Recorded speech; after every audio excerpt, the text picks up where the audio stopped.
This is BBC Radio Kent. Thanks for your company. All this week, we're meeting the people behind pictures which showcase life in Faversham Creek. Their new and old photos, word pictures and paintings will form part of a public exhibition taking place this Saturday and Sunday at the Purifier building in Faversham. So limited opportunities to go and see it. Let's see if we can whet your appetite a bit more this morning.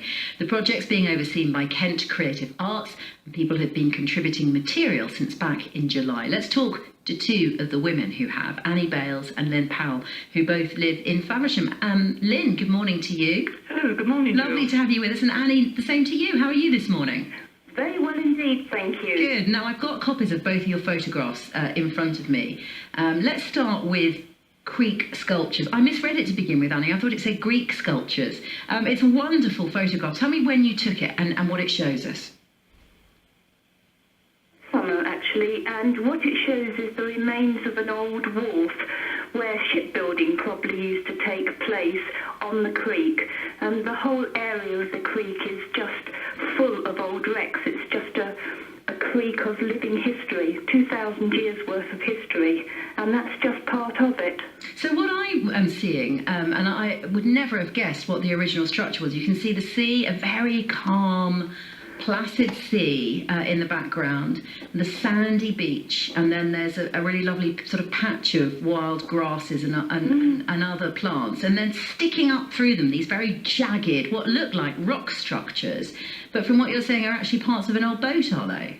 Well, I think they're part of an old wharf, the actual wall, right, wooden wall that was used to keep back the banks of the creek. And it's the texture of them that's the most interesting thing in the photograph, isn't it? Yes, they're absolutely beautiful. The whole of Faversham Creek abounds with history and wildlife. As I said, it's 2,000 years worth of history. It's just magical. I love it here. Does it make it a very special place to live, though? Oh, absolutely. Not many people have a town that is as special and friendly as Faversham. I just really, really love it. Annie, how long have you lived there? 13, 14 years now. And where were you before? Where did you come from? I was in Dulwich. Oh, you're a proper down from Londoner then, are you? Yeah. And you'd never go back, right?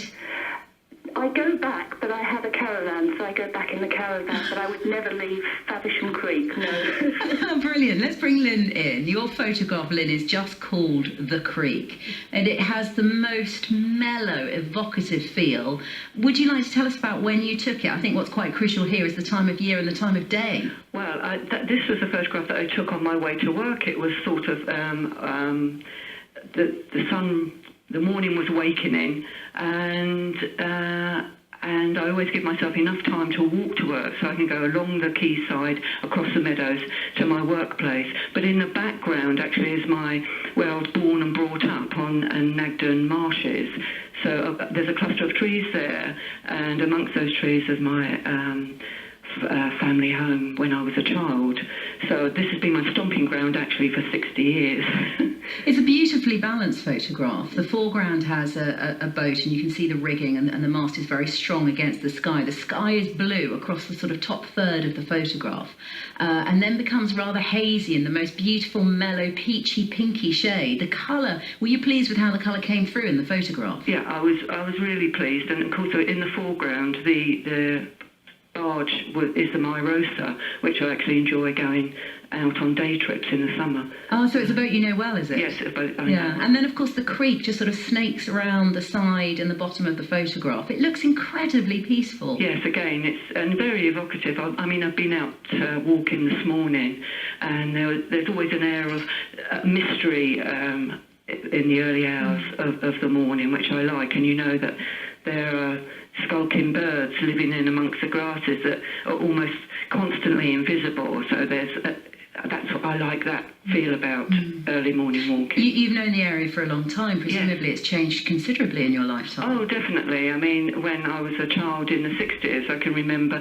the creek being a busy waterway towards Faversham Shipyard, and the sounds of the shipyard wafting across the marshland.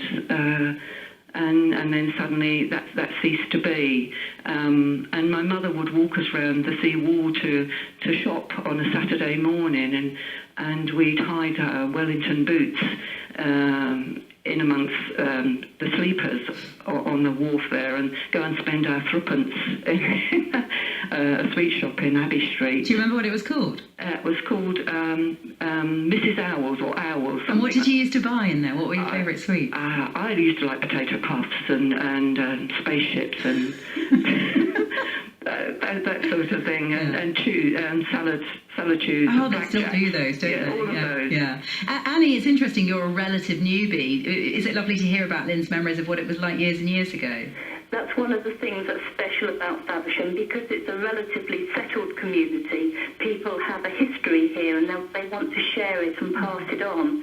And they're fighting to preserve some of our history, as indeed we all are. And yes, it does make Faversham very, very special to have this settled, highly informed community. Annie, do you have your camera with you at all times, or just? Yes. Yes. Never go out without your camera. And what about you, Lynn? I agree. Never go out with your camera. And I'm actually like to write poetry as well. So if I'm organised, I have pen and paper with me. If I'm not organised, I'll phone myself up and hope there's enough room on my voicemail at home so it collects all my words, you know. That's a brilliant idea. I'd never have thought of that. So sometimes a poem just comes to you, does it? Yes. Certainly out in this environment, because there's the space and the peace and quiet. The exhibition isn't just photographs. What else are you looking forward to seeing on Saturday and Sunday? Let's start with you, Lynn.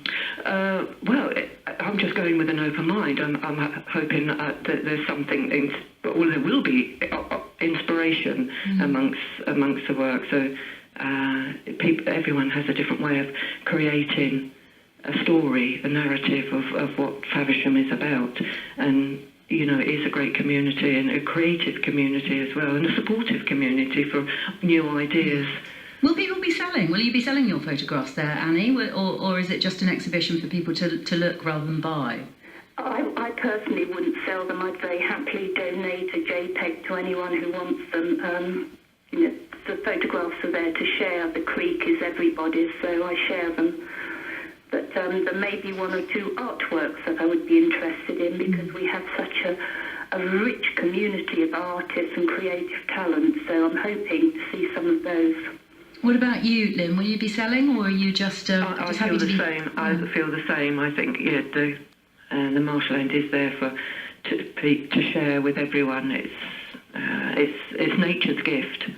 Well, you're very generously both allowed us to put your photographs up on Facebook, so people who aren't able to make it to the exhibition on Saturday or Sunday can at least have a look if they go to Facebook and look up BBC Radio Kent Official. Lynn and Annie, lovely to talk to you. Wonderful photographs. Thank you so much. Thank you. What champions of their community. They just love where they live, and their photographs are testimony to that. So as I say, have a look on Facebook if you look up BBC Radio Kent Official. And if you can make it to the exhibition, it's this weekend at the Purifier Building in Faversham on both Saturday and Sunday.